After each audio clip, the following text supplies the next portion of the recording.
Mr. Shingo knew that what really made great companies great were not the things that you saw on the surface, but the things that were deeply embedded into the know why, or the principles or the concepts, he called them, the concepts behind what people actually do.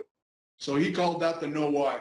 So we tried to capture his thinking from many different books into this simple way of describing it. On the left, we have principles. Principles are the know why. And then from principles, we have systems, which are the organization of those concepts into some kind of a methodology. And this is the know what and the who and the when and the where. When we organize all of those things into a structure, we call it a system. And then we enable those systems with tools. And the tools are the know-how. So how do we actually do it?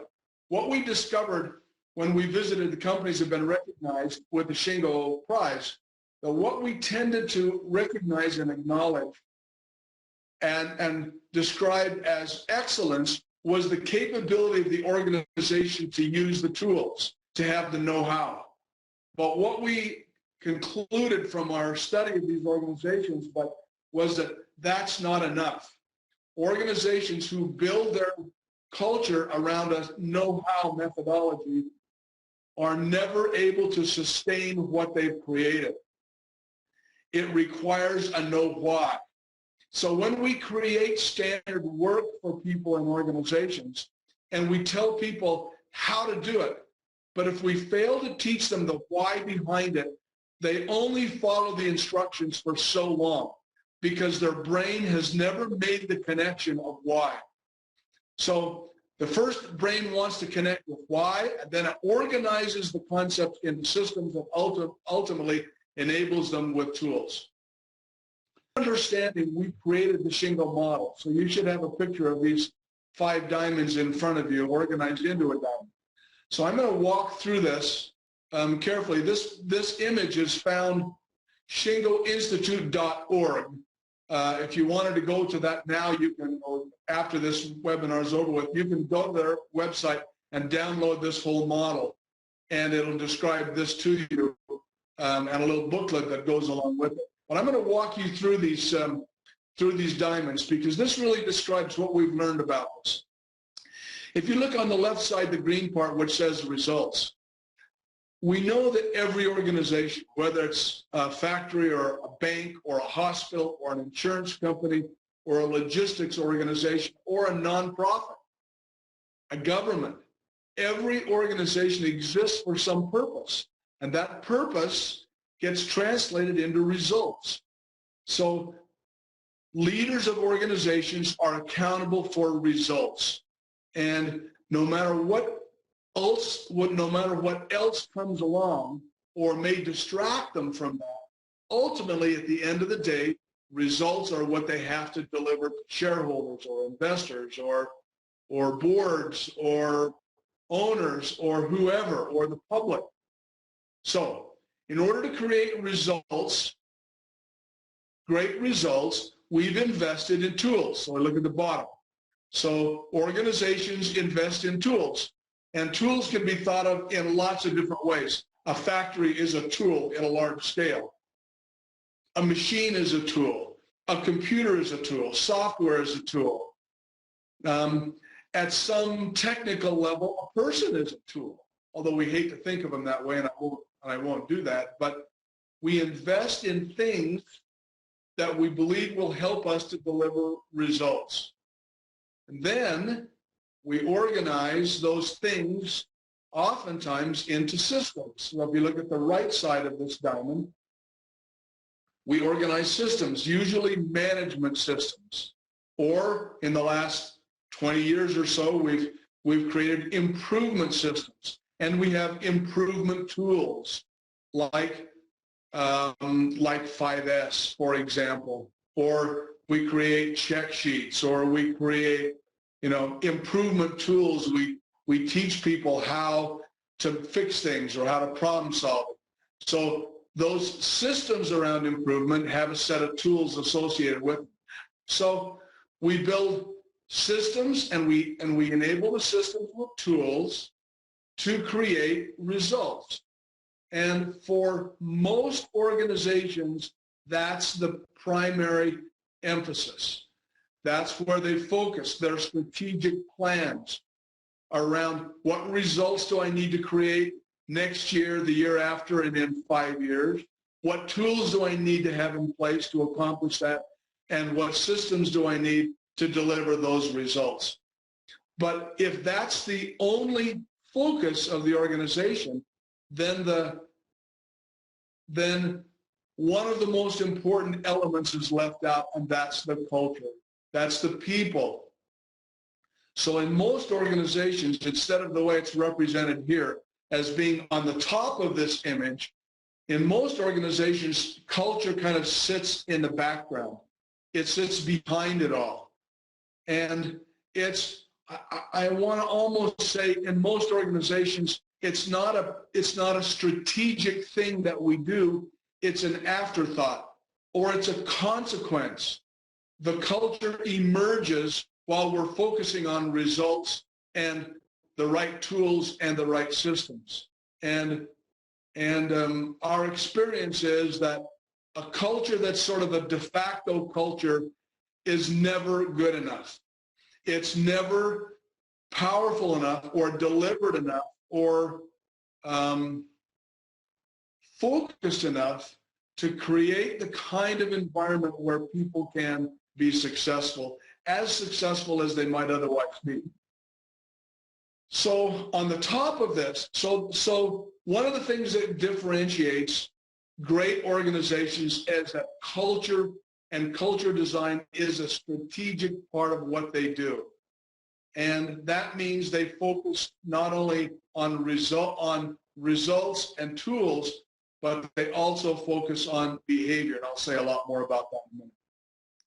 And you'll notice on the top of this model, we have the Shingo model has a diamond that says guiding principles. And this is really what differentiates the great organizations, especially organizations who realize that lean, operational excellence, must be built into the culture. You can't tool your way or system your way or event your way into a great lean culture. There's something else that has to happen. And that's what I want to spend some more time talking about as we go forward. Bob, when you say event your way, you're speaking to Kaizen events, are you not? You know, so many Kaizen events. Yeah. You can't create improvement events or Kaizen events. You can't create enough of them to change the culture. Absolutely. And the other thing is, it requires something else other than that. You know, I've seen a lot of videos on lean, and they talk about a mantra. First the why, then the what, then the how. So there's a lot of reality to that. Yeah. Yeah. So what often people are coming to understand this. They're coming to realize that what they've been doing is not wrong. It's necessary. It's just not sufficient. Because when you read almost any book that's been written in the last 30 years on continuous improvement, the first chapter is about the why. The first chapter is always about the principles, but then what happens is that the next 28 chapters are about the tools. And when you take training courses, the tools are almost exclusively about, or the courses are almost exclusively about the tools and a little bit about the systems. But what happens almost always is that the principles, the why, gets lost in the how and the what. And then the first thing which should be first ends up being sort of oh yeah, that's right, I forgot. Okay, yeah, it's about the principle. We state the principle, but then we go, the tools suck us in, and we end up doing our work around and with tools and systems. And even a Kaizen event is a system that focuses on a set of tools to accomplish a result. And this picture right here is what's typical in almost every organization. The predominant focus of the leadership team is on results. And we do that by developing and implementing tools and having some systems, and culture sits behind it all. But that's not enough. So I'm going to share 3 key insights that help to shift this model from what's been not wrong but insufficient to something that will really become transformational. The first key insight is that ideal results require ideal behavior. You can get good results, even pretty good results, with good tools and good systems. But to be competitive in today's world, it requires more than just good results or pretty good results. They really got to be excellent results. They got to be great, world-class results in order for an organization to be competitive in a world-class environment that we're competing in. So ideal results require ideal behavior. It's almost irrefutable when we think about our own experiences. You can only get great results with bad behavior for a while. And then ultimately, the bad behavior starts to impact the way people do their work and the way they think, and ultimately it impacts results.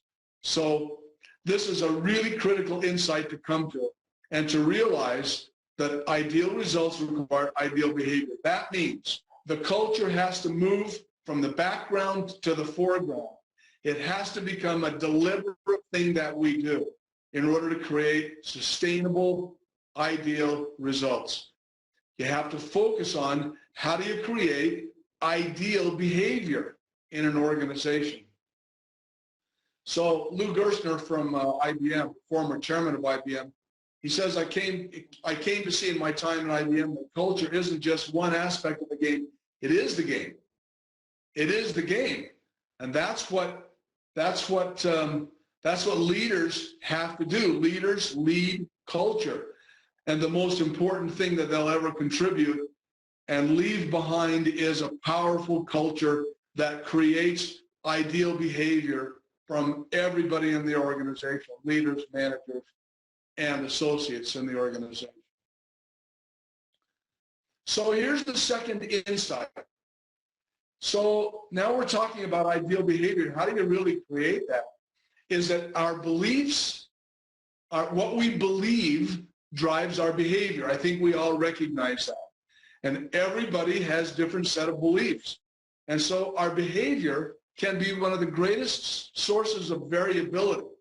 We talk about Six Sigma, and where we implement all these great systems and methodologies to drive out variation from our processes, but people have the greatest source of variation because we all believe different things, because we all have different backgrounds and we all have different things that influence our choices of how to behave. So beliefs and systems drive behavior.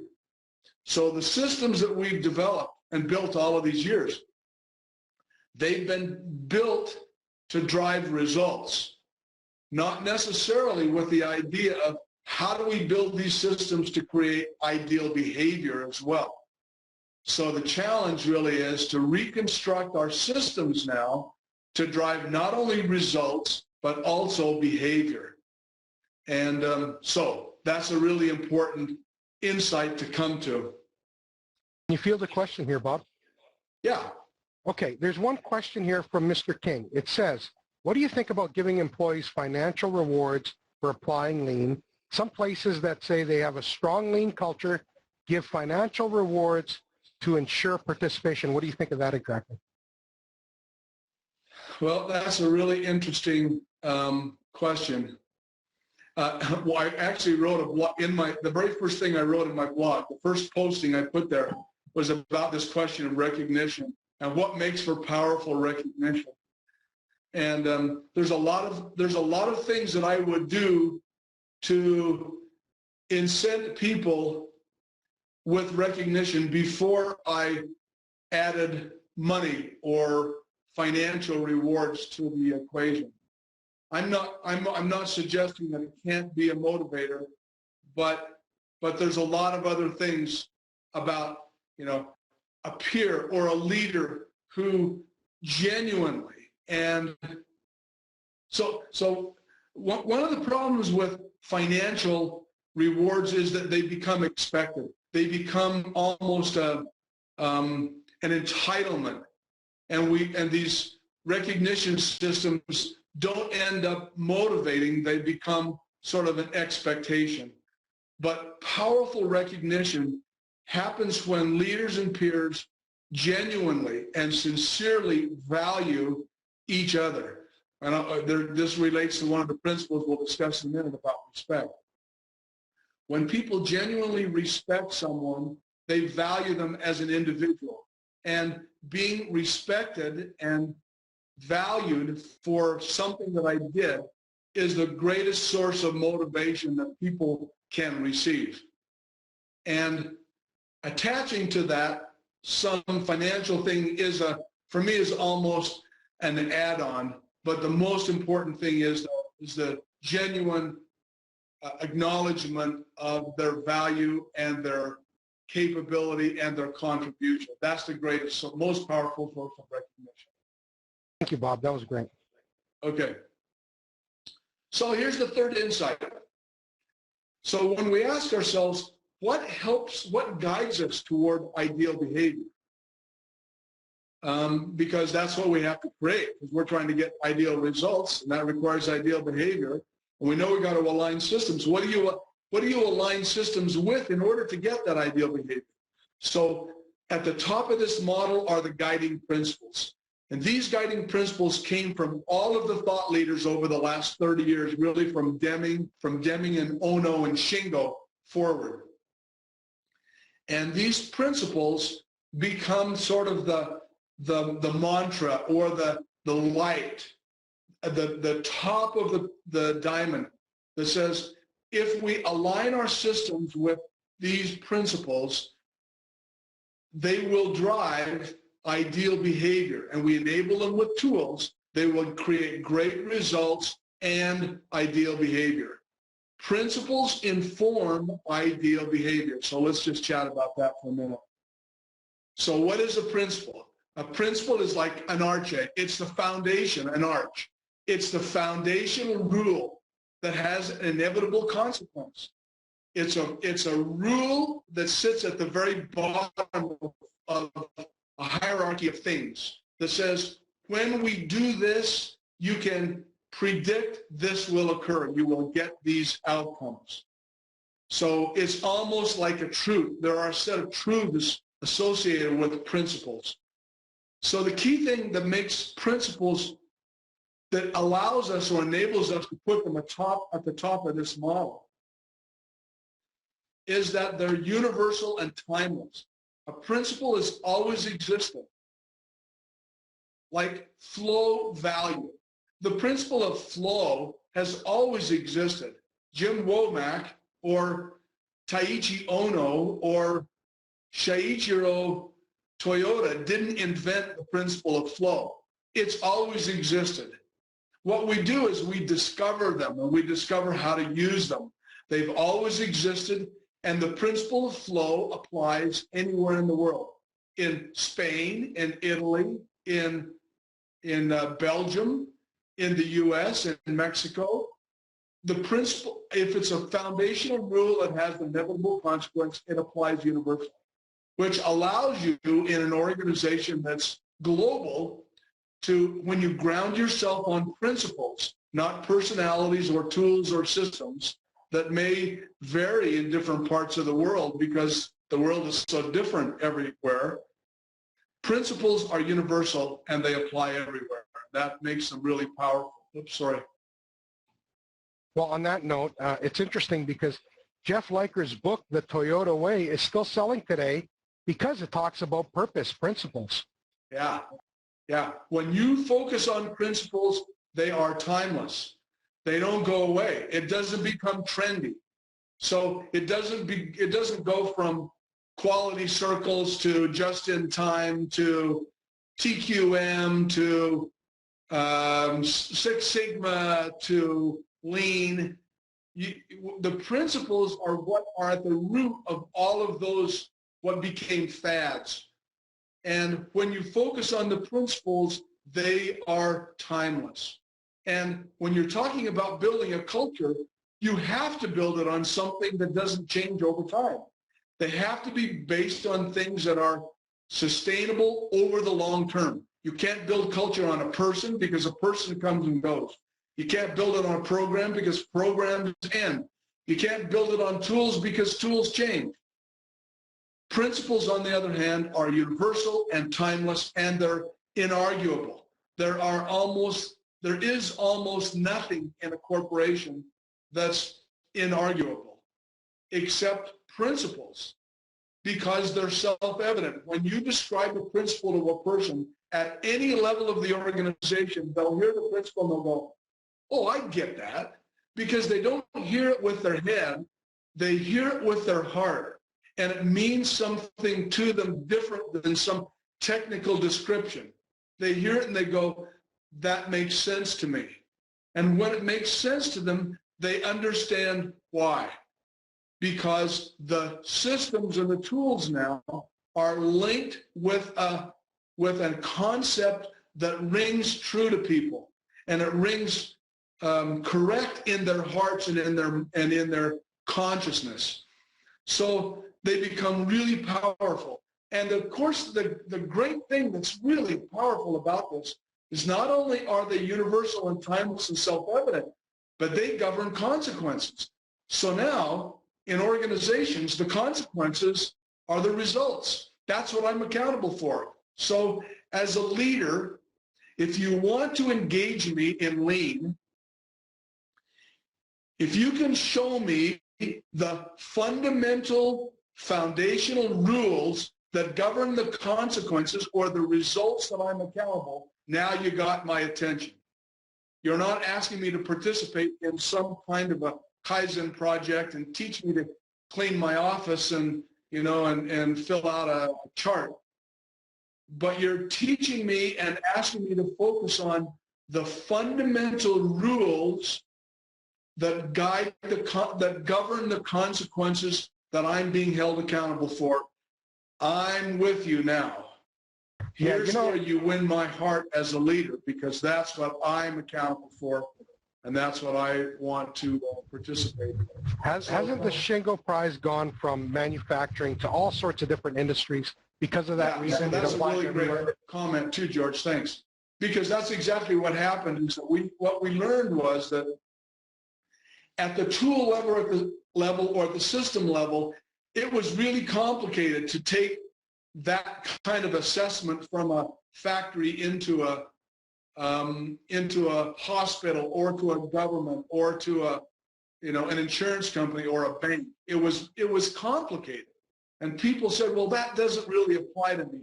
But when you talk about it at the principle level, people hear the principles in any industry and they hear them exactly the same way. They think about them the same way, and they understand the flow of money or the flow of decisions or the flow of ideas or the flow of materials or trucks or contracts. They understand flow exactly the same way as they do all of the other principles we're going to discuss in just a minute. So it allowed the Shingo model to apply to industries way bigger than just manufacturing. And so now actually, last year at the Shingo recognition award ceremony, more than half of the recipients came from outside of the U.S. and more than half of them came from non-manufacturing industries.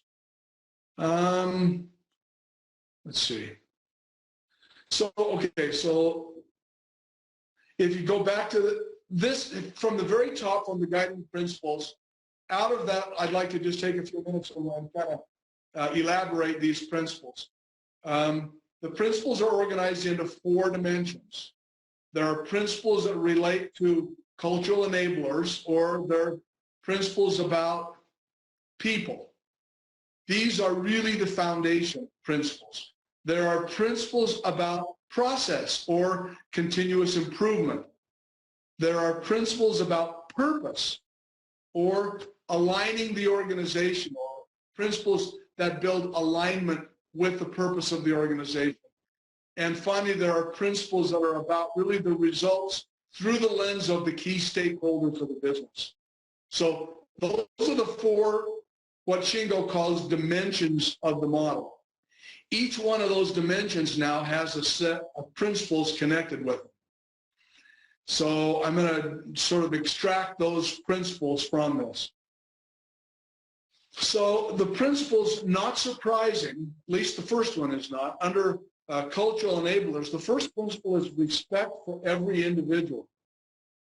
And that means, just exactly as it sounds, if you want to create a culture of excellence, a sustainable culture of excellence, you have to demonstrate respect for every single person in your organization.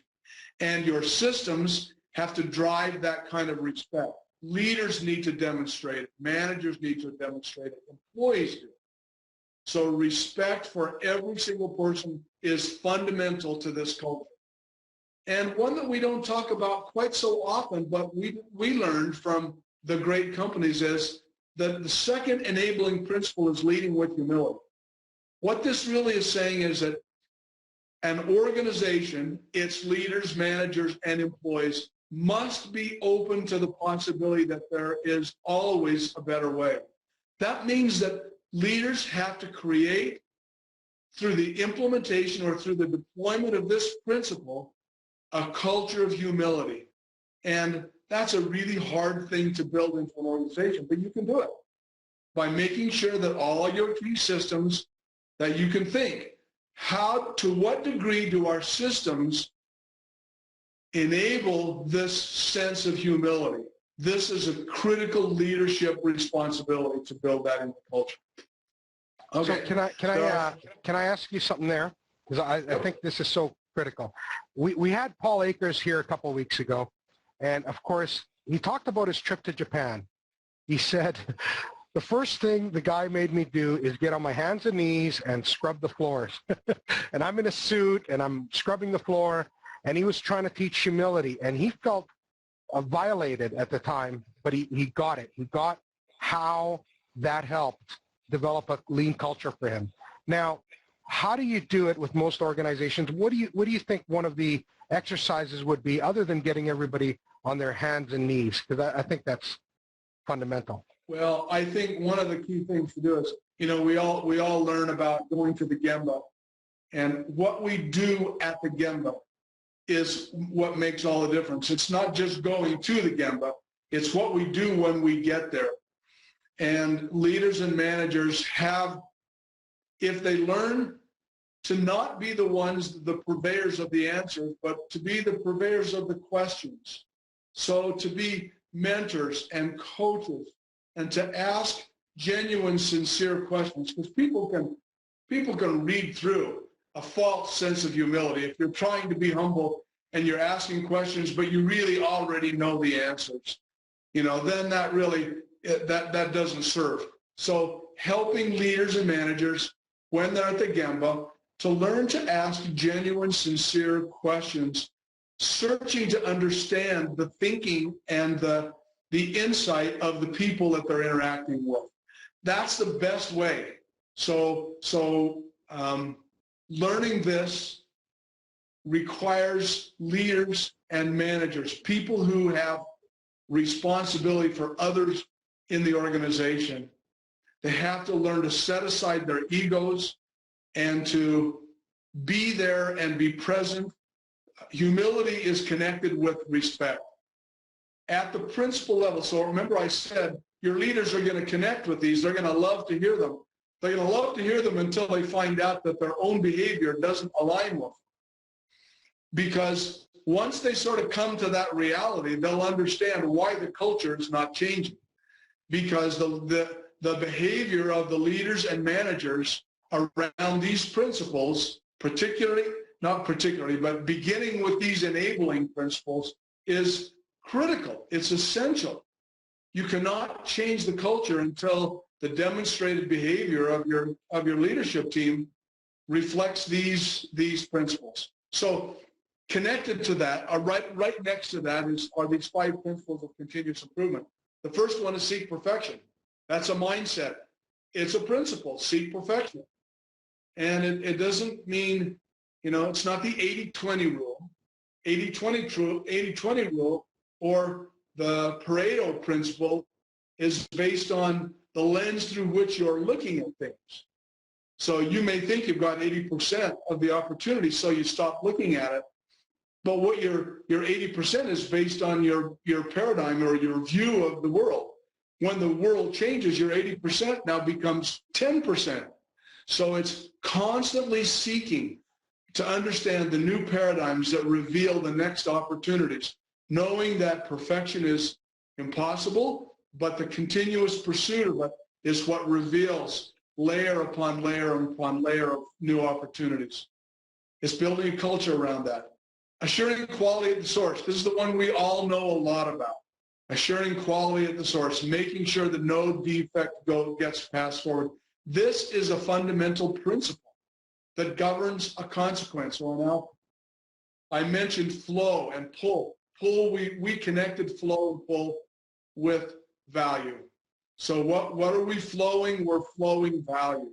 If you're flowing something that doesn't add value, you're flowing waste in the organization. So waste is anything that inhibits the flow of value to the organization. So that's a principle. A tool is a checklist of 7 forms of waste. That's a tool. But understanding that anything that disrupts or inhibits the continuous flow of value is waste. That's a principle, and that allows people to think at a much higher level. Focus on process, we all understand that. If you just blame people, and replace a problem with a different person, the problem manifests itself over and over and over again because, as Deming said, it's the process. So those are 5 principles about continuous improvement. Again, you can see we didn't invent these things. We just organized them into this model. Under enterprise alignment, principles of think systemically and create constancy of purpose. Again, a Deming concept or tenet, create constancy of purpose. Think systemically comes from Peter Senge, and recognize that everything is connected to something else. When we do a Kaizen event or we create an improvement in one part of the organization without recognizing its connectedness elsewhere, even outside of operations, we only transfer the cost or the problem someplace else. So this is a principle that governs a consequence. And finally, there's one key principle that relates to results, and that's create value for customers. And ultimately, this is simply saying that if customers don't care about it and it doesn't create value for them in some way, you have to say, why am I doing it? And so these 10 principles, again, you'll recognize these principles. You've heard about them for many, many years. This simply says we put them at the top of the pyramid, at the top of the diamond. And now we, instead of putting them in the first chapter and letting them disappear in our focus on results and tools, we focus and we align everything that we do to these principles, to the why, before we get to the how and the what and the how. This is interesting because some companies may have leadership that don't want to hear about the heavy lifting. This is heavy lifting. Bob, this is not easy stuff. Oh. And I don't know that everybody's in the game. What do you attribute that to? Well, I attribute it to the fact, I'm pointing as many fingers at me as I am anybody else. But I think we have not approached our leadership with an understanding of what their correct role is in this whole process of building a lean culture. We have tried to get them to participate in learning the tools and attending the training classes and participating in a certain number of Kaizen events each year to demonstrate their support. But leaders' role is building culture. That's the most important thing that any leader can do, as we said earlier. The culture is the lasting thing that leaders leave behind. Everything else will change within almost weeks of their departure. But the culture can last if it's grounded on the right things. So I think we as change leaders in our organizations have to change the way we describe and talk about the leader's role, to focus it more on principles. Bob, the other thing I could tell you that is obvious now that you're talking, and that I've learned, is that there's a lot of symptoms behind not doing this. One symptom is blame. You know, blame is a symptom of not doing these things right. And it's interesting that now you get little triggers of, you know, what is going wrong. Let's think of it not systematically, but systemically around what it is that happened that allowed this to happen. Yeah. Yeah. So in order to change the culture, this is sort of a rule of thumb that we developed, is that leaders should spend up to 80% of their time focusing on principles. That's a shocking statement for leaders when we say it to them, because they're already giving 130 or 40% of their time to their work. But it's shifting what they do and how they do it to become principle-centered. So the other thing is that we say is the Shingo model is an axiom, is that managers should spend up to 80% of the time focusing on systems, and the associates should spend up to 80% of their time focusing on tools. So I call this the 80-80-80 rule. 80% of a leader's time focused on principles, 80% of a manager's time focused on aligning the systems, not only to drive great results, but also ideal behaviors. And the associate's time then is, you know, everyone, every day, using the tools to create continuous improvement in the execution of their jobs. So that's kind of the last key insight that I wanted to be able to share with you to introduce the model to you. There's so much more behind all of this. There's now 8 years of research behind the principles and the diamond and how it all happens, and those are really critical. So I think I put these leaders lead culture. It's the most important thing that you'll ever do. You can't delegate it. You can't, you know, it's the reason we all say, how can I get my top management involved? I think this summarizes the points that I tried to say.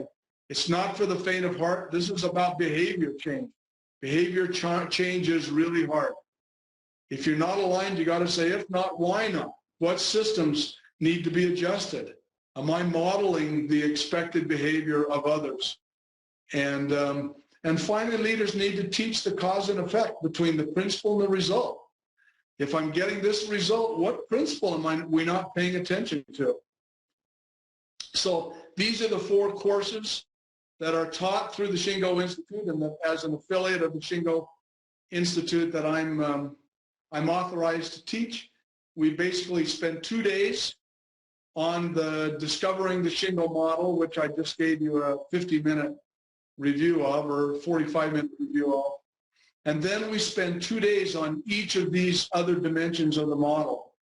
So the principles around respect and humility, 2 full days digging deeper to understand what those principles are, what are the truths behind them, and what are the key systems, what are the ideal behaviors that they drive, or you would expect to see when those principles were deeply embedded, and what are the key systems that you have to align in order to drive them into the culture.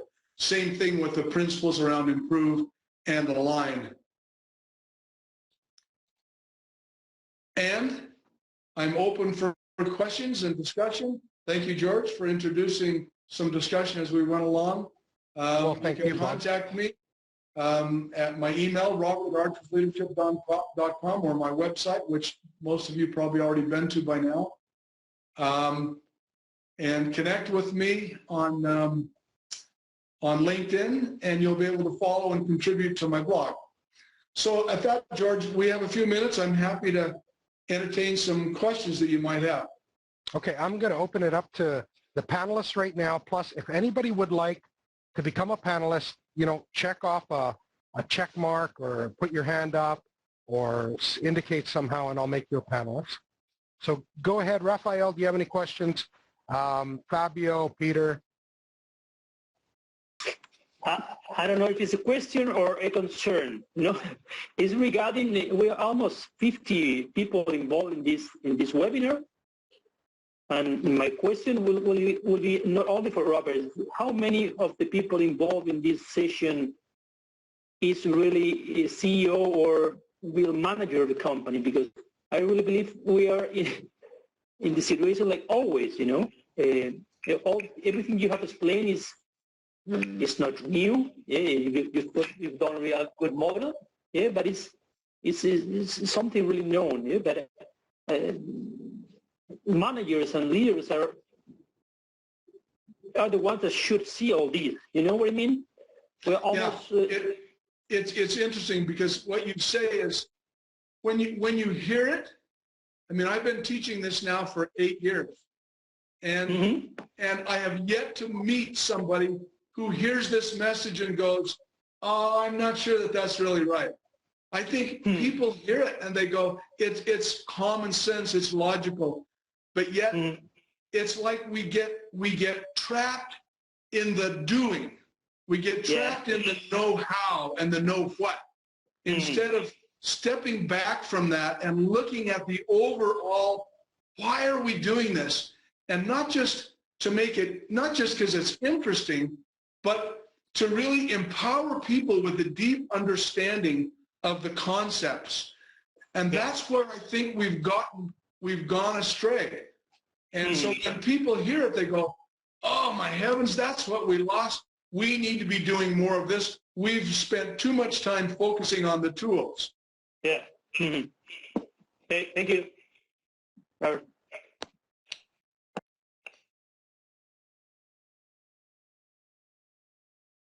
Okay, anyone, we've got lots of panelists. Please take yourself off mute and ask the questions.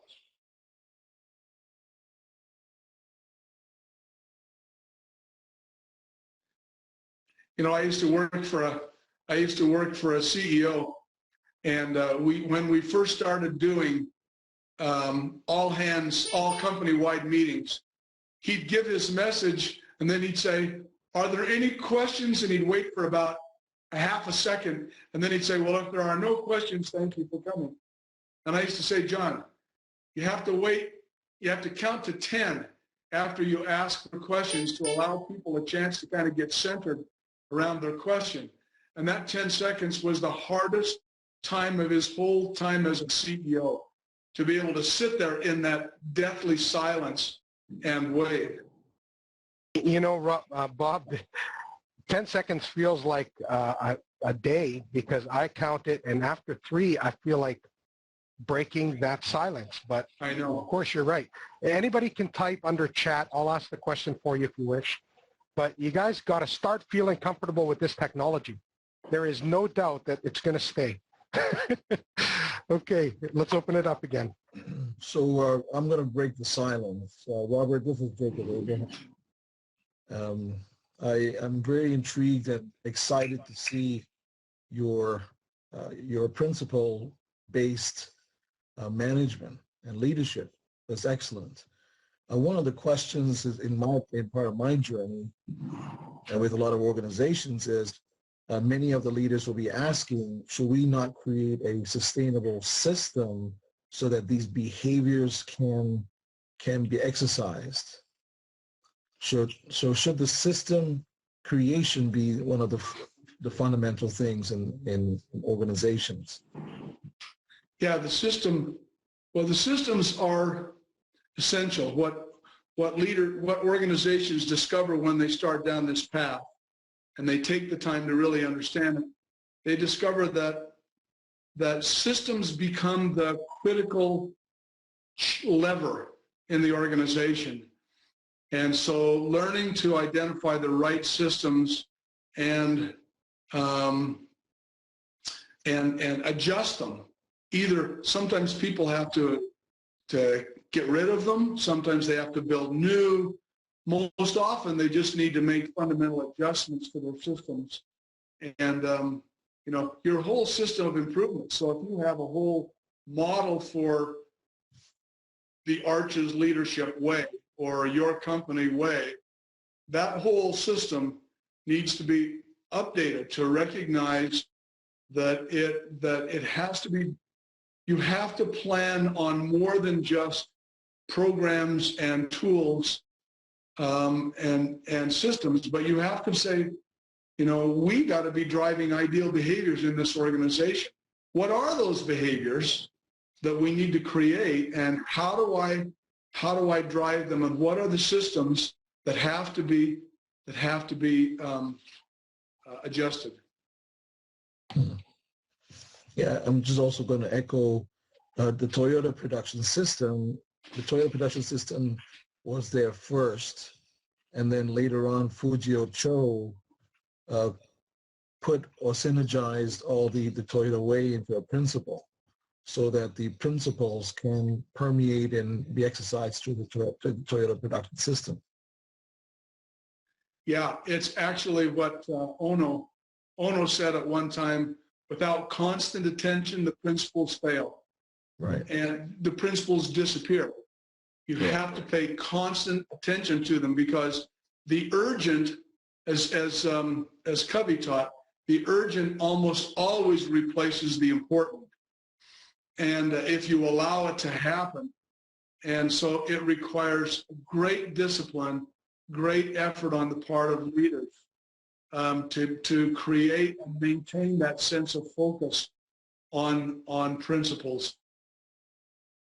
Yeah, even Toyota will tell you that over at different periods of time, and I think it doesn't, all of us have good enough memories, we don't have to think very far back. You know, what happens when you get focused on trying to become the biggest or something else? You lose track of the principles. They become subservient to some other goal. And I think I was interested in my most recent study trip. We took some executives back to Toyota, and when we went through their museum, in a much more prominent place with much larger lettering, the 5 guiding fundamental initial principles of Toyota are very, very prominently displayed. And I heard them talking about them in a more deliberate way. So I think even they have to kind of keep course correcting to keep the principles as the driving component of the organization. Yes, you're very correct. Yeah, Bob, that's great. I've got one excellent presentation from Scott Stirling and 2 questions. So let me ask the first. Number 1, thank you for the excellent presentation. Where do you see the very difference between your Arch's leadership approach and the old OST, Objective Strategy Technique approach? Well, I think, you know, the objective strategy technique is the bottom part of that model. It's the results, tools, systems. The techniques are what Shingo used to call systems, and so it's like building an entire strategy around results without regard for creating the ideal behaviors that are required to deliver ideal, sustainable results. And so it's again, those things aren't wrong. They're just not enough. It requires whatever it takes to build ideal behaviors in the organization, and the culture. The culture is what will deliver sustainability over the long term. Outcomes and techniques and, you know, those things, you know, they're great. They're just not enough. And we have a lot of organizations in the world. In fact, if you think about your own companies, probably you will see the cycles of initiative and regression over and over with different names, different tools, but probably the same principles at the foundation of them all. It's just not enough in order to create sustainability. So that's the work, that's my work.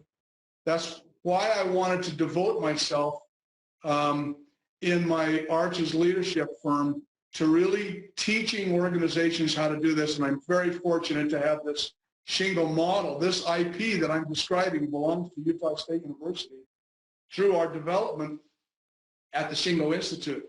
But I'm very privileged as an affiliate to be able to continue to use that intellectual property in my teaching and in my advising that I do with organizations to help them. This is not easy. Do not think for a minute that you can just, hear this at the level that we've been able to discuss it and actually then change your culture. Although I don't mean to suggest that you're not smart or capable. I'm just suggesting that there's a whole lot of other implications and depth behind this, and actually making it happen requires a deliberate, conscious effort, process, or system, if you will. Yeah, absolutely. So Bob, thank you. That's my commitment, to do that and reach as many people as I can in as many ways as possible over the next few years. Usually with a dangerous stunt, you say, don't try this at home, but you should try something at home at your company on this. Percy asks a question. What is your experience with changing the culture in a hospital? Well, that's interesting. Yeah, this is quite fresh in my mind. I think most, I won't say most, many of the hospitals that I've been in the last few years recognize that their cultures are complex and difficult. And of course, they're different in Canada than they are in the US. They're different in the UK because the systems are different. The stakeholders, the shareholders are different. But if you apply the principles through the lens of creating value for the patient and creating a patient-centric model, my experience is that the principles are recognized by administrators and doctors and staff in the same way. There's a lot of obstacles to overcome, but when I listen to them describe the obstacles, they're different words that describe the same things that we used to talk about in manufacturing companies. It's quite interesting to me, and doctors are described in a certain way, and yeah, I got that, but VPs and directors, and there's groups of people in every kind of industry that have unique circumstances that require thoughtful analysis of how to really engage them. But hospitals, it applies to hospitals absolutely, because they know that their culture has to change in order for them to really create a sustainable, patient-centered organization. Well, they definitely have a burning platform, that's for sure. For sure. So there's 3 more questions here. Peter DePorter asks, how do great organizations that are able to sustain results, how do they let their people become humble and enthusiastic about, enthusiastic practitioners of the principles? How do they do that exactly? How does a leader do that? How do the great organizations? Absolutely. We're talking about the leadership for sure. Yeah. So the first responsibility is for leaders to understand the principles. A leader can't create a principle-based culture unless they understand the principles upon which they're trying to build the culture. So leaders, first of all, have to really explore the meaning of the principles. And this is where I spend a significant amount of my time when I'm engaged with leadership teams. Is going through the principles one at a time and creating some kind of a process that allows leaders to see their own realities about how their behaviors are seen relative to the principal. And so it requires some process be created for truth telling, for truth seeing and truth telling. Unless the truth is allowed to become part of the leadership culture, any efforts to try and change will be fruitless. So that's the first step, is making things visible, making the truth obvious, helping individual leaders one at a time to confront their own behaviors, and then saying, okay, so now how do I talk about these? How do I make these principles part of our culture? What systems do we need to start engaging our managers around?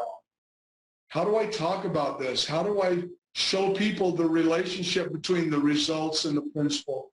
These are different leadership behaviors, but that's what it takes in order for them to become part of the culture.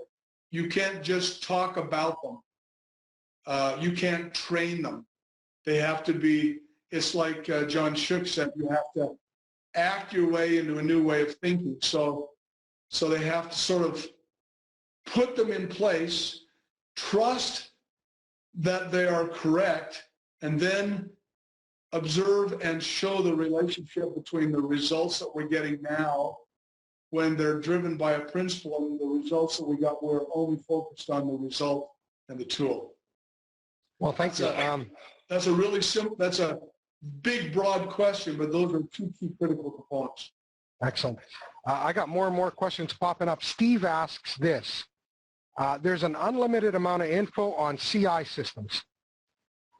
Info on creating cultural enabling systems is much less in quantity. Are there any sources where you would recommend for him to look at for more information on cultural enabling systems? Well, you can go to shingoinstitute.org and you can download the little booklet that's in there that describes them. And for each principle, there is a description of what some of the key systems are that are the levers for each of those. So that's a good place to go. This is the book that I'm trying to write, that I'm starting to write. We'll start to address that. Brene Brown is a wonderful, wonderful author on the principles that have to do with particularly humility. She has a wonderful book on humility that will be helpful to you. You know, I wished I could tell you that there's a lot of other sources. This is an emerging understanding. So I encourage you to connect with me and the Shingo Institute, and let's work on this together. It's really critical work. It's one of the reasons the Shingo Prize became the Shingo Institute, because there's a clear recognition that there's so much more research that needs to be done to understand what are these systems and how do these systems really drive behavior, and what are these ideal behaviors. So there's, obviously I'm only sharing, 5% of the depth behind all of this. And there's a whole lot more that we could talk about that we have come to understand. But those are things for another day, another time, another process. Okay, 2 more questions. How many companies worldwide have this model implemented that you're talking about? Well, so one of the things implemented is an interesting question. One of the things that I encourage people not to do is to say, I'm going to go implement the Shingo model, because that becomes a program. You don't want to create another program. What you want to do is you want to overlay these principles on top of your existing management structure, your improvement systems that you've got put in place. So this work, don't create a program out of it. just start to say, use the Shingo model as a way to kind of guide your thinking, and start to look at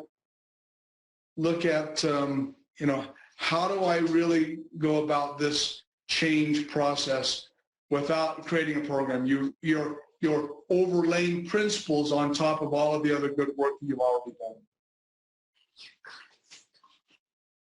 Okay, well, this one's, you know, this question came in before you talked about implementation, but I'll ask it. Which is the appropriate amount of time for implementation for a medical manufacturing company?